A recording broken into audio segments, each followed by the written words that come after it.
Welcome to Defeat Your Cravings, hosted by Dr. Glenn Livingston, PhD. Glenn has held his doctorate in psychology for more than 30 years and is also a former multi-million-dollar consultant to the big food industry and uses his experience to help you defeat your cravings. This show will help you to focus on dramatically reducing cravings and leave the diet mentality behind, so you can more easily and effortlessly achieve your health, fitness, and body composition goals. Please remember, no doctor-patient relationship is created via this show, and you are responsible for confirming any changes to your diet, health, or psychological routines with an appropriately licensed professional before implementing them. Now, before we get started, if you haven't yet downloaded the free smartphone app to access dozens of these recordings all in one place, as well as to avail yourself of a confidential community for support, motivation, and assistance, please visit the podcast link on defeatyourcravings.com as soon as possible. And now, here's your host, Dr. Glenn Livingston. Hey, it's the very good Dr. Glenn Livingston with defeatyourcravings.com. I am here with a kind-hearted woman named Kiki who wants to share her experience and strength and hope and wisdom, as well as her trials and tribulations and stumbles and falls, so that you can benefit from it as well. Right, Kiki? Yes, that's right. Talk to me a little bit about your history with food and how you came to us. Yes, I struggle with binge eating my weight ever since I was about 8 years old. And, I did play a lot of sports. I did Kung Fu, I played amateur basketball, I did track and field, but I was always kind of a chubby kid. The problems with food started to appear whenever my late dad would use food as a reward for completing long and hard homework assignments or winning medals in tournaments, getting straight A's, scholarships, any kind of big victories and acknowledgments, which he knew it took a lot of mental energy out of me in order to achieve them. That's what created the problem with food with me. You really saw it as a reward. Yes, I think that's what started it. Like it was a reward. It was like the good emotions that were the signal. So then you started to reward yourself too much? Up till now, whenever I go through something difficult and I do it successfully, there's this urge to reward myself with food because, that's how I say, good job, Kiki. I see. Trying to get to the real problem. So back in 2011, I was 33 at the moment. I had lost my father. I lost him 6 months after having been diagnosed with arthritis. 1 month after my loss, I was also diagnosed with bipolar disorder. And I was put under medication for both of these diagnoses. These types of drugs are notorious for making people gain significant amount of weight at the start of the treatment and make it even harder to lose it after that. The doctor explained to me and told me the medication he put me on for bipolar disorder worked in two ways to make me gain weight and fast. Firstly, he said, it slows down your metabolism, and secondly, it raises your appetite. And let's not forget the cortisone I took back then for my arthritis. It makes you gain a lot of water weight whilst also raising your appetite. So I put on 25 pounds in the first 3 months that followed after I had started, the medication. The odds were stacked against me because as if I didn't already have issues with food and binge eating, the pills made sure that those issues were magnified. And after 13 years of trying and failing at almost every diet under the sun, I came across the book and watched one free webinar a year ago. That was May 2023. And the concept of the mechanism of cravings really appealed to me because I'm a scientist.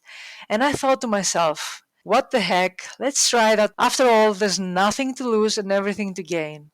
Back then, I was in a really bad mental place, having suffered a loss in my family, and my binging was at an all-time worst. So I tried the technique, and much to my surprise, I got rid of 99% of my cravings in just 20 days and kept them dormant for almost 10 months.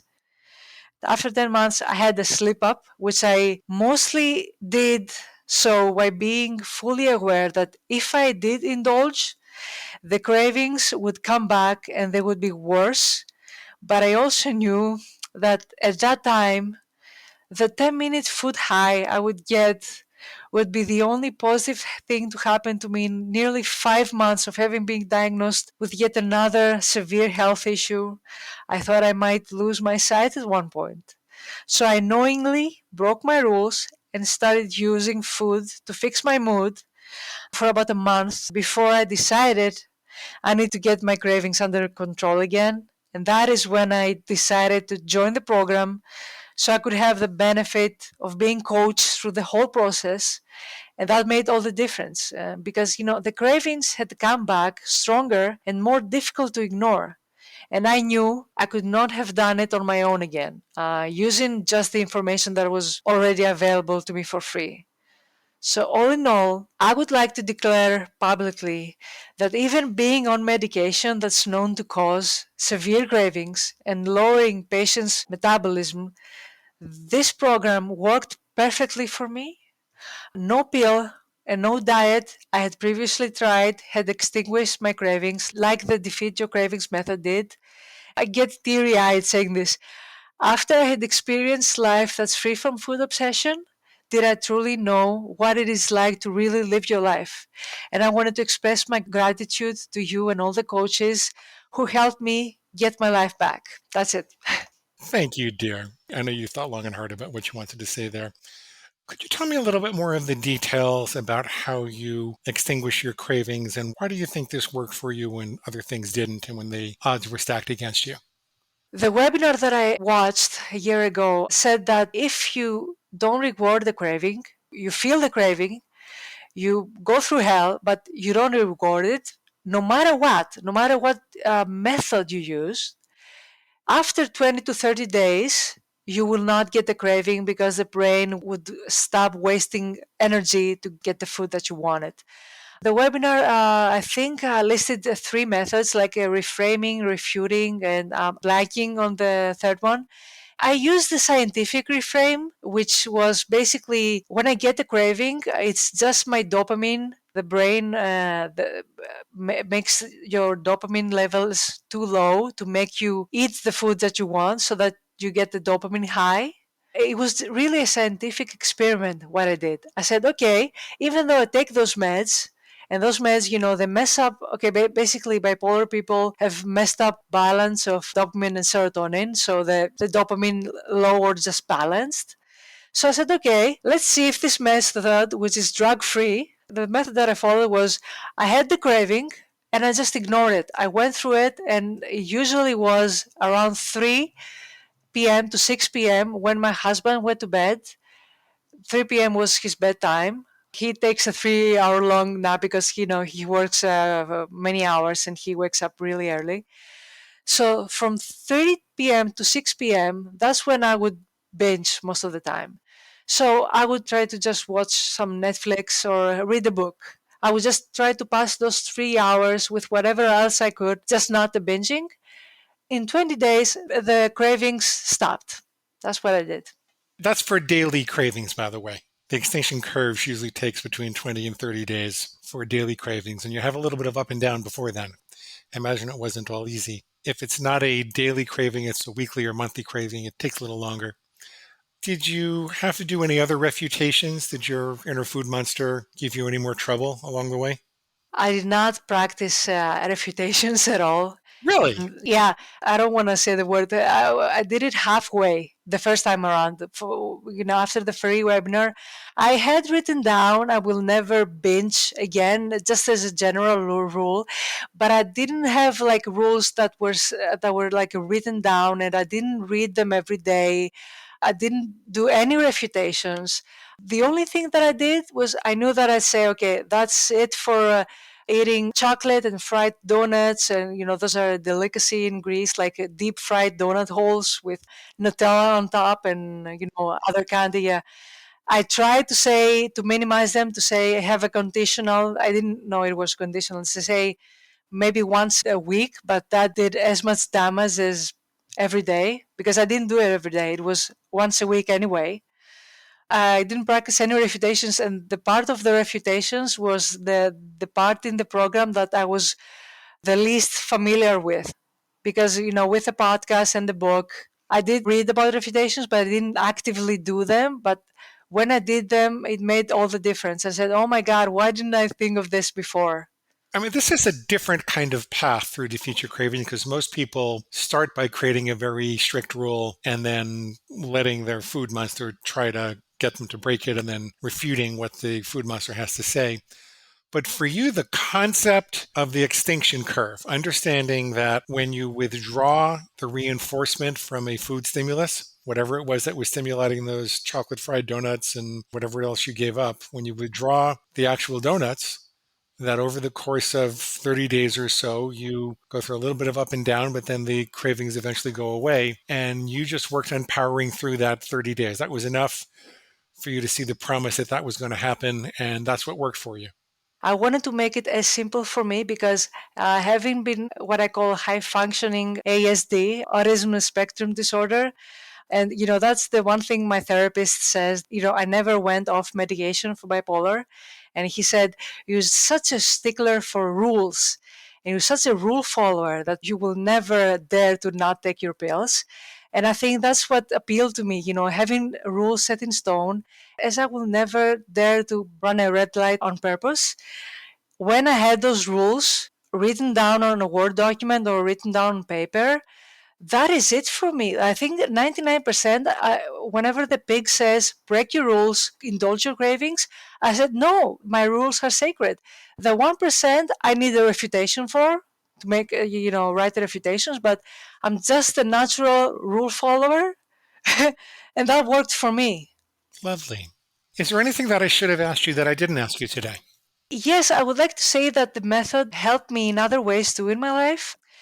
And the one thing I expected to do and I didn't was to replace one addiction with another. Like they say that.